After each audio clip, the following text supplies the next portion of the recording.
So Samsung's budget and mid-range market was in dire situation with all the other Chinese manufacturers taking bits and pieces of the market share. But with the recent release of the M series, the M10, M20 and the M30 look to be pretty good devices and looks to reshape the budget offering from Samsung. And then Samsung also came up with the Galaxy A30 and the A50. Well, I've been using the Galaxy A30 for a week now and I've been pretty impressed.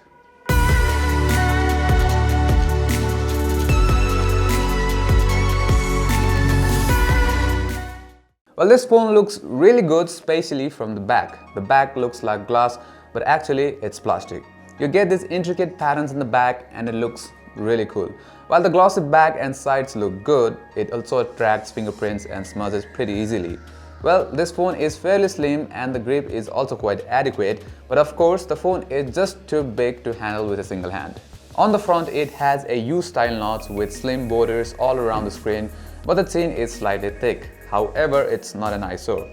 The SIM tray can handle 2 Nano-sim cards and a microSD up to 512 GB. The speaker, the 3.5mm headphone jack and a USB Type-C port are all at the bottom. Now the volume and power button are at a very good position and the buttons do feel clicky and rigid. The fingerprint sensor on this thing is on the back, but it is slightly above the natural resting position of the finger.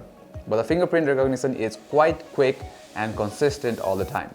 You have the option to use the face recognition as well, but it's not very quick. There's no raise to wake option as well, so you'll need to press the power button to use the face unlock, and in low light situation the screen brightness is boosted to light up your face, but still the face unlock is not that quick. There's no notification LED though, however you do have the always on display to see if you have any notifications. So on overall, the Galaxy A30 is a very well built phone. It looks good even though it has a plastic body. The one we have is a blue color. It's also available in other colors such as the red and the black, but I like this color pretty well. The Galaxy A30 has a big 6.4 inches display. It's a Super AMOLED panel with a screen resolution of 1080 by 2340. The colors are vivid, the screen is bright, and it's a joy to watch the multimedia contents on this thing, and also the playing games is pretty interesting.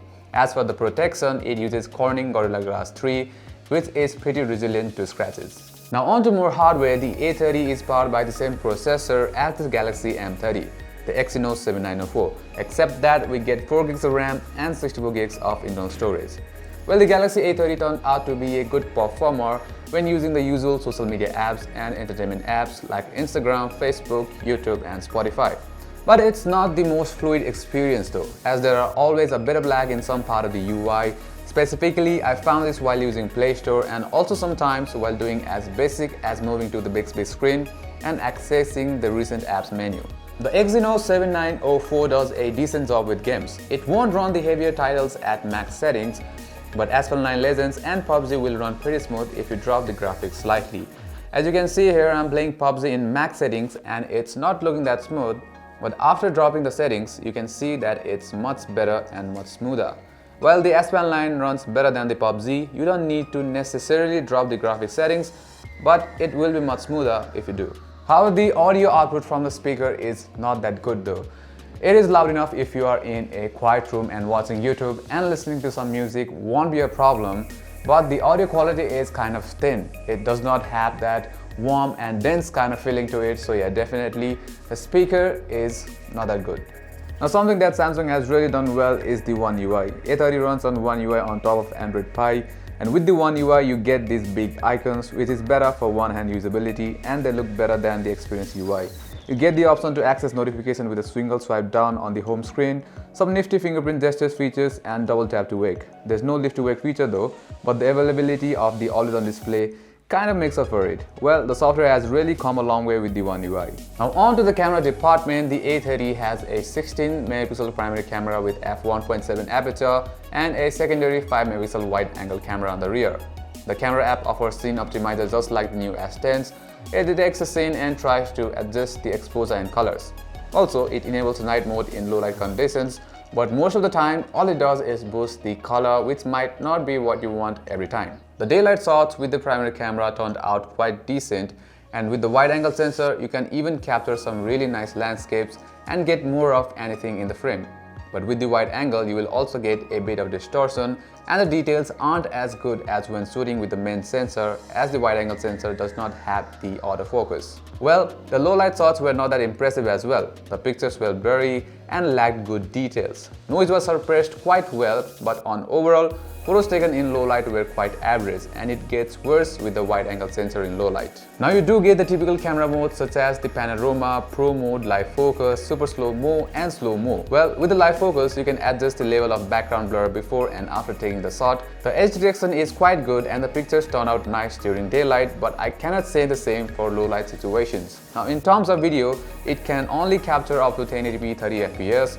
The video quality is good, but the lack of stabilization is disappointing. Well, if you're not steady, the videos often end up shaky and unusable. You can shoot video with wide-angle camera as well, but the details are low and there's no stabilization. Now talking about the front camera, the 16-megapixel selfie camera has an f2.0 aperture and it did quite good job in daylight. Selfies were a little soft, but the colors were quite good, and the HDR also worked well when shooting the bright backgrounds or shooting against the light. So the battery is one of the stronger suits of the Galaxy A30.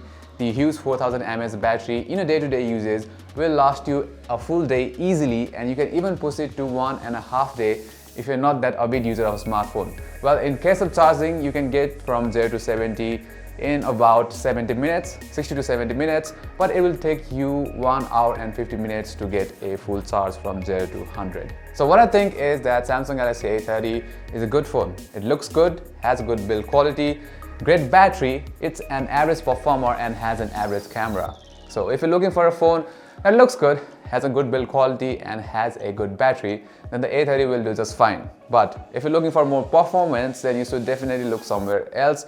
But I think that the performance of the Samsung Galaxy A30 will do just fine for most of the average consumer out there.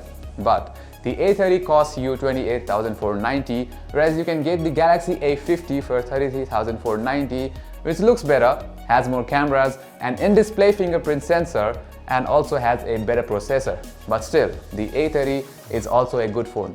It's not bad. So that's it for this video. Hope you guys liked it. And as always, like if you liked it, subscribe to our channel for further contents like this, and also hit that bell icon to get notifications. Until next time, namaste.